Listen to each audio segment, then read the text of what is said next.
This is a light table at Dolphin Multimedia in Palo Alto, California. They specialize in presentation graphics, but guess what? They use IBM PS2s. Yes, you can find Macs here also, of course, but the moral of the story is you can do high-quality business graphics without a Macintosh using your good old PC. Today, on part 2 of our special series on desktop presentation graphics, we take a look at some of the top-rated DPG software packages for the IBM-compatible world on this edition of the Computer Chronicles.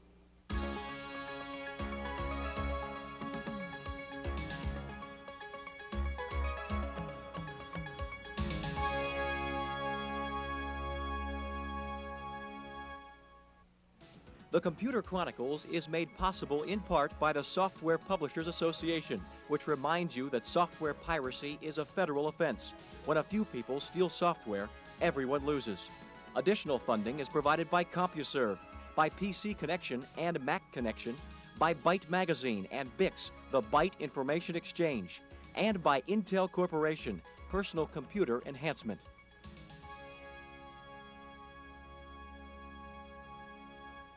Welcome to the Computer Chronicles. I'm Stuart Chaffee. This is Gary Kildall. And Gary, I haven't gone into the software business.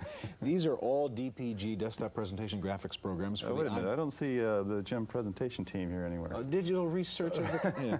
GEM presentation team is sitting right here, as you know. Okay. Gary, we're talking about desktop presentation software for the IBM-compatible world. Give us an example of your approach to Okay. it. What I'm going to do, first of all, is give you an idea what business graphics is, and just to refresh that. We're dealing basically with trying to, say, do charts for overhead transparencies, bulleted items, things like that, or trying to graph, say, Lotus 123 files or DBase files. And so we do this with 3 programs, actually. We do use our graphing program, graph application. We also have the word chart application, and then we combine these with Draw. Now, what I'm going to do here, just in the interest of time, is just to show you the final result. Okay. So we can get on with looking at some of the other things. So I'm bringing up Draw right here, and I'll open up a pre-prepared graph, and we'll see what the combination of text and graphics look like. I'm going to go to a full screen here. You can see here's the final result of putting it together, text with graphics. And I'll just go ahead and send this to the output device. In this case, we're going to just use a screen, but it could be a slide maker or overhead transparency maker, whatever it happens to be. And that would be the final result that you'd see. Sure. Gary, we're going to look at the competition today. Okay. One of them is this package over here.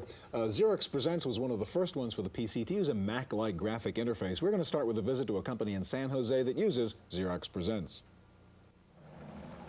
The FMC Corporation in San Jose, California designs and builds armored vehicles, like the all-terrain Bradley fighting vehicle. The San Jose office is also home to the company's Computer Product Testing Center, where hardware and software are evaluated. A recent addition to FMC's software lineup was Xerox Presents, a desktop presentation package for PCs running in the Microsoft Windows environment. The ability to create in-house slide presentations on a moment's notice has already paid off for FMC.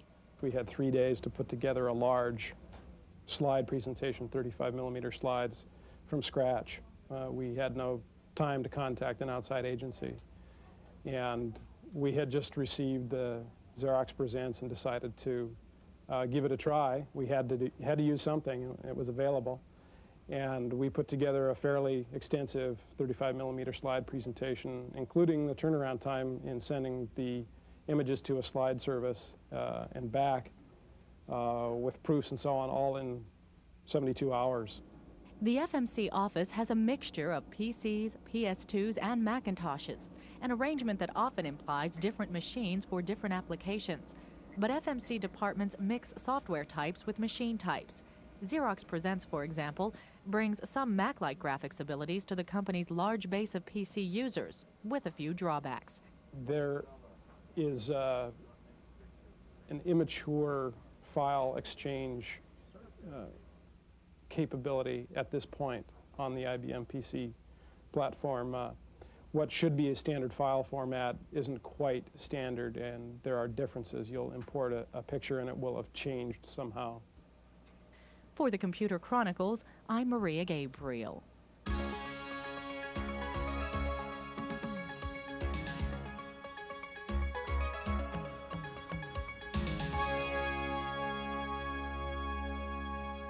Joining us in the studio now is Carrie Fulbright with Harvard Graphics, and next to Carrie, Michael Rubenstein of Lotus, makers of Freelance Plus. Carrie?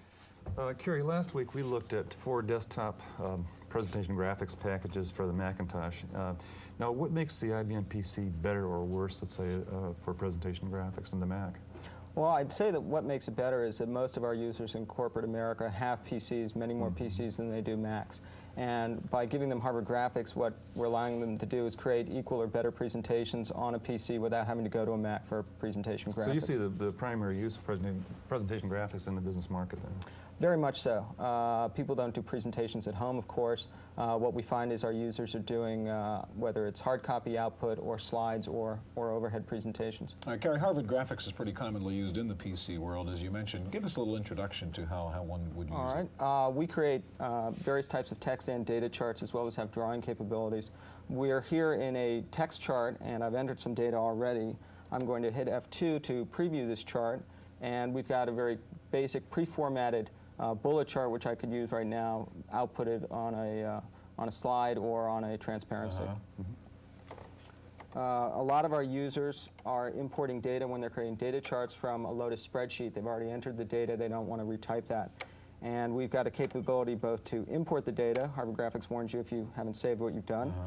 I'm going to import a graph set up in Lotus here and customize that somewhat. One thing I'd like to do is add a total column. And one of the unique features of Harvard Graphics is the ability to do calculations in your chart.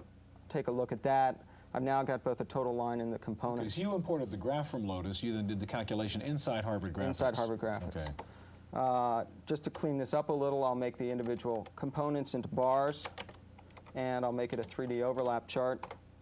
And this way I can look both across January as across the products.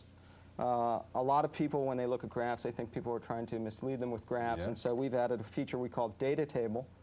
And what Data Table does is puts a spreadsheet underneath your chart so that you can actually, if you want to look up the data, you don't have to go to a separate page there. Do you have a drawing capability also then?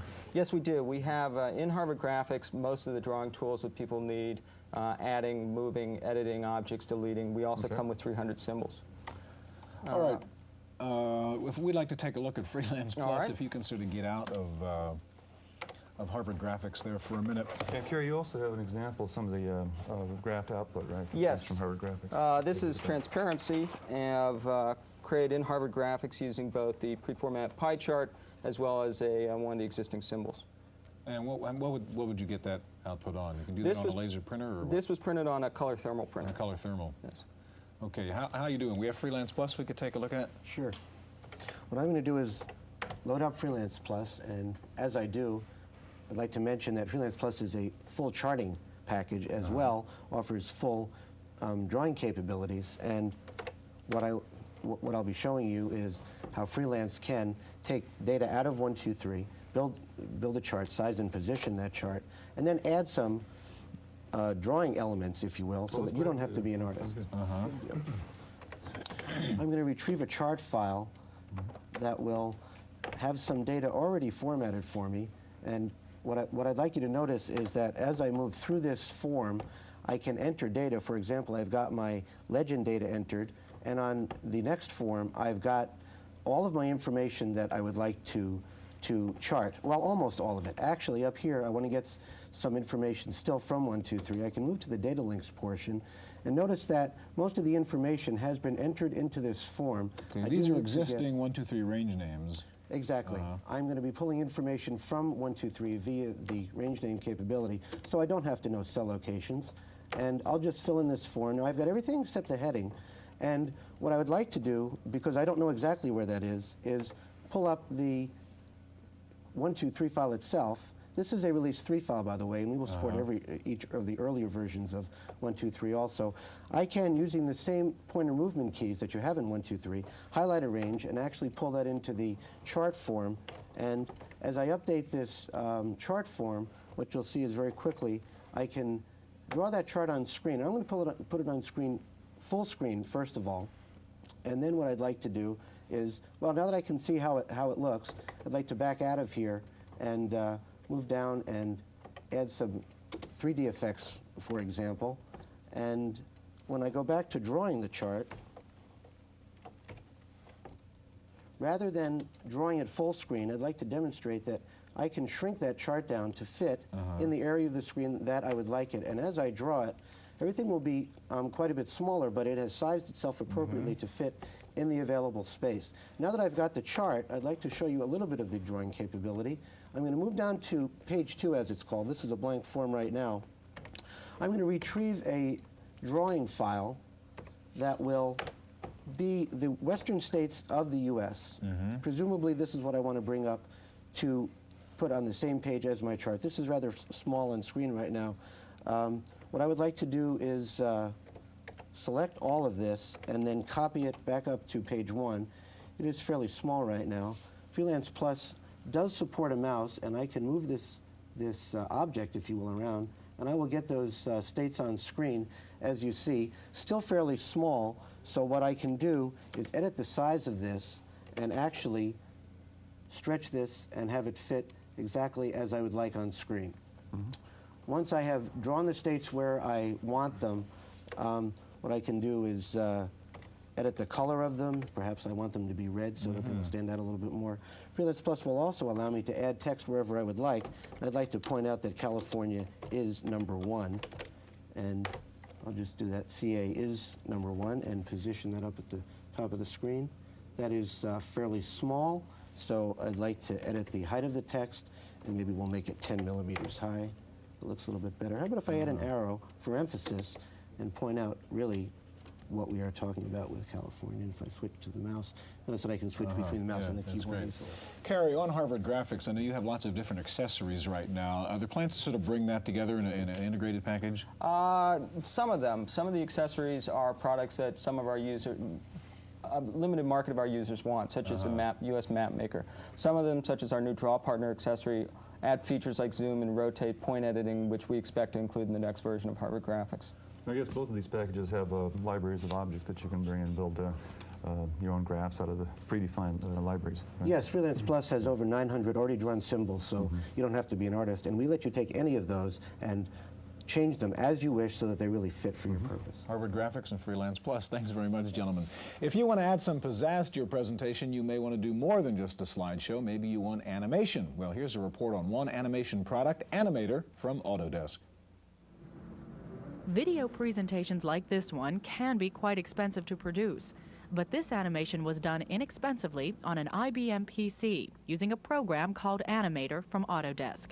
The secret to Animator is its use of automated animation techniques. Well, traditionally, when you animate, you draw each frame one at a time, and it's a painstaking process of incremental motion. And in Autodesk Animator, out of the 5 kinds of animation that we allow people to produce, 4 of those kinds are automatic and interpolate shapes from one position to another. So people just draw the first position and the last position, and it creates all of the in-between shapes. Images can be created with Animator's Paint program or imported from a wide range of drawing programs. Images, text, and photographs can be combined to create animations which can run on your computer or be output to a VCR. While the business user can easily learn how to work with Animator, more complicated animations may require some additional expertise. Talent is always very useful, and depending on the level of presentation that you're creating, it may be very useful to have a graphics specialist. But if you just want to have your company logo float in, or tear off a piece of, say, an image that might represent, say, your corporate headquarters to get people's attention, that kind of thing is very easy to do in Animator.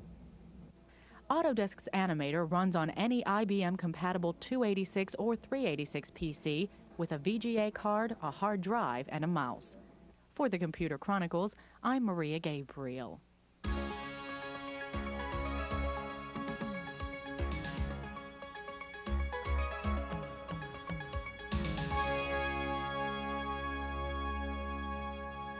With us in the studio now is Ted Salamone from IBM's Desktop Software Division, and next to Ted we have Steve Cullen with Micrographics. Steve, earlier in the show we viewed 2 packages that I think it was more traditional, spreadsheet-based graphing and so forth. Now, how does your product, Graph Plus, differ from, say, Freelance or Harvard Graphics? Well, Graph Plus differs in a number of ways. Most notably is that it runs in the Windows environment, so that we work with pull-down menus and icons and dialog boxes and use the mouse interface primarily, or some of the other applications we use the keyboard. And what's the overall purpose and how do you present it? The overall purpose of that is, number one, to provide an easier and more consistent interface to the user. What is the overall purpose of what does your package do? Oh, I'm sorry. The Graph Plus package is intended to be a 2- and 3-dimensional charting application to read Lotus 1, 2, 3, Symphony, and Excel spreadsheet data. Okay. It works primarily as a financial and statistical. All right, Steve, I think you're going to show this all off without a keyboard, right? I'm going to try. You're using a P70 IBM Portable and just a mouse. I'm going to give it my best shot. Okay, show us the product. Okay. Well, first of all, we'll bring up the worksheet to show you that it actually does look like your existing spreadsheet products. And we'll pull down the File menu and open up some data and bring it into the worksheet area. And you notice I just double-click on the file that I want to load. And now I'll just highlight the information and go over to the chart type that I want to select. And we'll start off with a column chart. And these are some predefined formats. And I'll scroll through the different chart types. And here we have a bar chart and an area chart with different formats as well.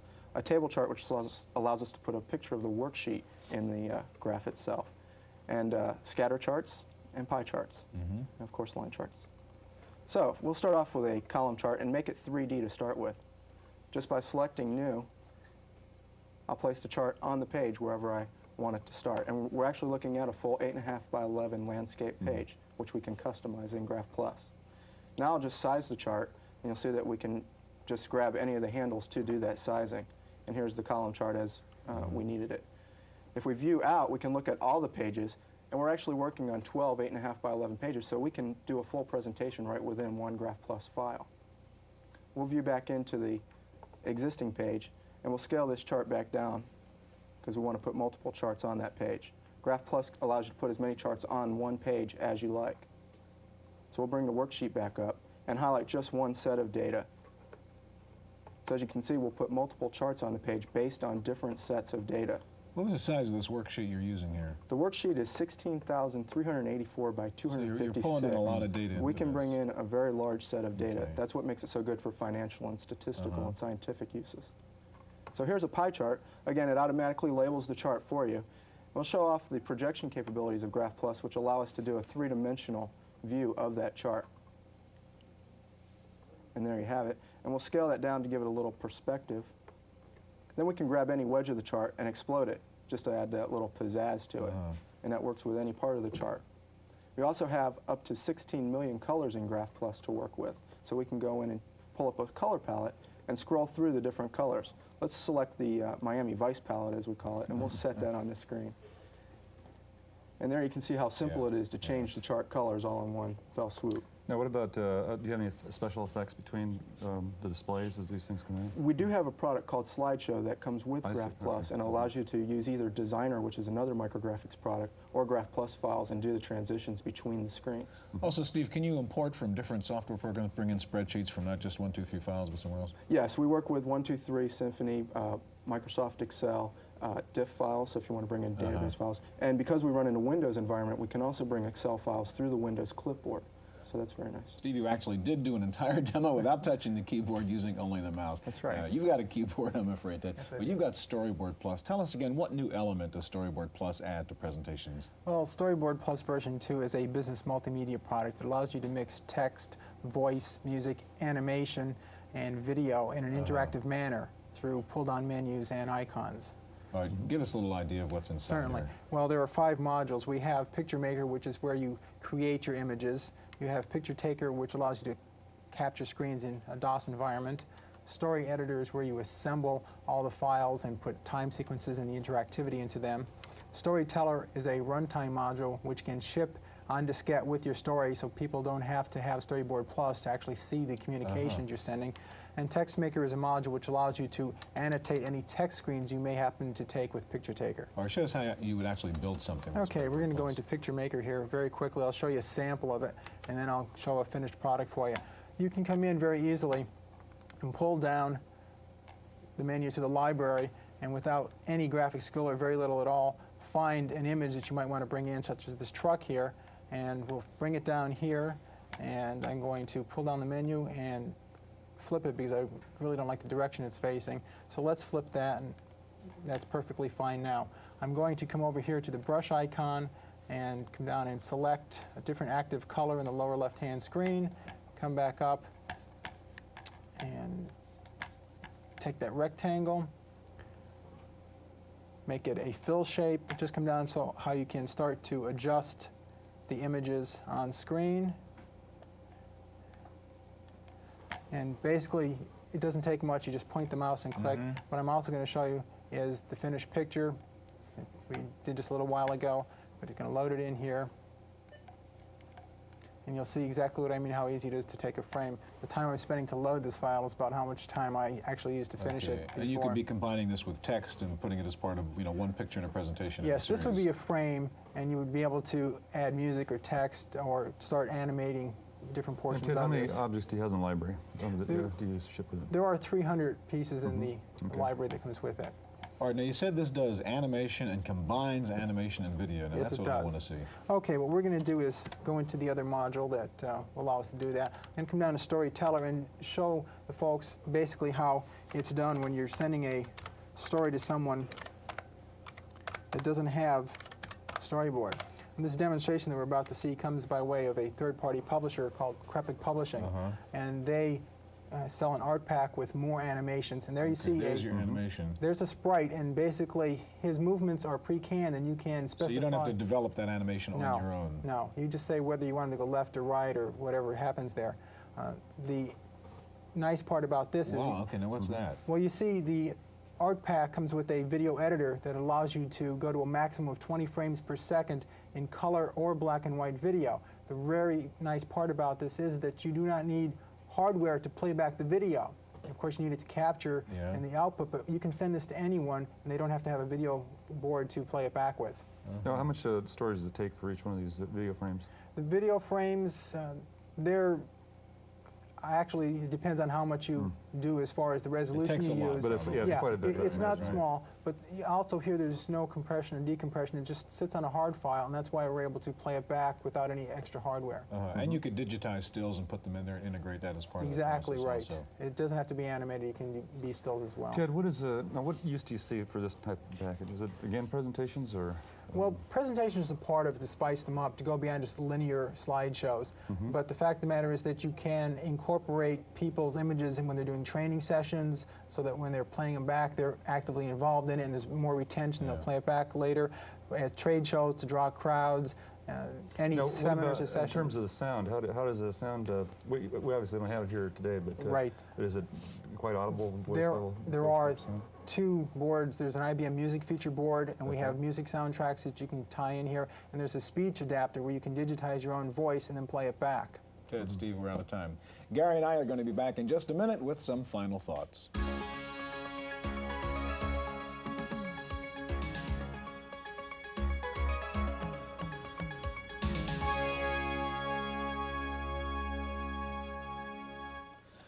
All right, Gary, that last thing we saw, Storyboard Plus, was pretty impressive, really. I mean, that brings desktop presentations to a different level. Yeah, I guess it's really multimedia, right? Yeah. Because we're talking about sound and animation and live video and all sorts of things. It's not just doing slideshows on a computer. Right, and I think that's what we've been sort of seeing to this point is like, how do we do the same thing with a computer that we did with a slideshow? And this takes us to the next level where we're really using the computer system in a good way. Final point, Gary, would be we've done 2 shows on this. We saw DPG software for the Mac and for the PC.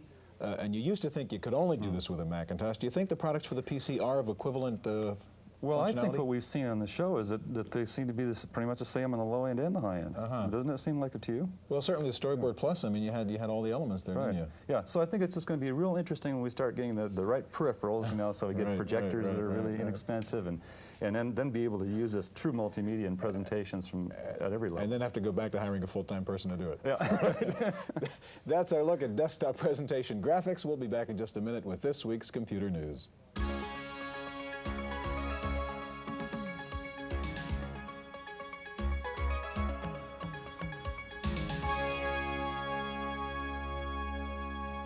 In the random access file this week, now you can use a special camera to put still photo images on your Mac. Canon sells 3 still video cameras which resemble standard pocket cameras. But instead of capturing the images on film, these cameras store up to 50 images on a 2-inch disc. Now Canon has introduced a SCSI disk drive that can read these discs and place the images on a Mac 2 system. The quality is good enough for color newspaper photos. Delta Ta Software is offering a powerful 24-bit color painting application that costs under $100. Color Mac Cheese does full-color picture manipulation for any screen depth. It also includes blends and wash effects, a dynamic help window, and full support of color printing through Apple's LaserWriter 6.0 driver. To keep the price down, Mac Cheese supports Apple's PICT format only. Japanese sources say Hitachi is breaking records with a faster new fiber optics device. The device transmits coherent light signals at 10 gigabytes a second and has a response time of 30 picoseconds. The emitter packet consists of a miniaturized laser controlled by an integrated circuit. It is supposedly only a few centimeters wide. Commercial production is expected to begin this summer. Electronic information kiosks combining video, telecommunications, voicemail, and computers are apparently becoming a trend. And trendy Los Angeles County has unveiled its first information kiosk in the Pasadena Superior Court. The kiosk features touchscreen access to information such as how to obtain a marriage license or where to find entertainment events in LA. Discussions on a CompuServe forum indicate that computer manufacturers are opposed to legislation pending in California that would expand the rights of software and hardware purchasers. The legislation would penalize manufacturers if support and upgrade policies are not clearly displayed on products. Violators would be required to provide customer support for an additional 10 years, or buyers could demand a full refund and still keep the product. Hearings on the bill started last week. Well, this week we take a look at the top-selling software programs for the PC according to PC Connection.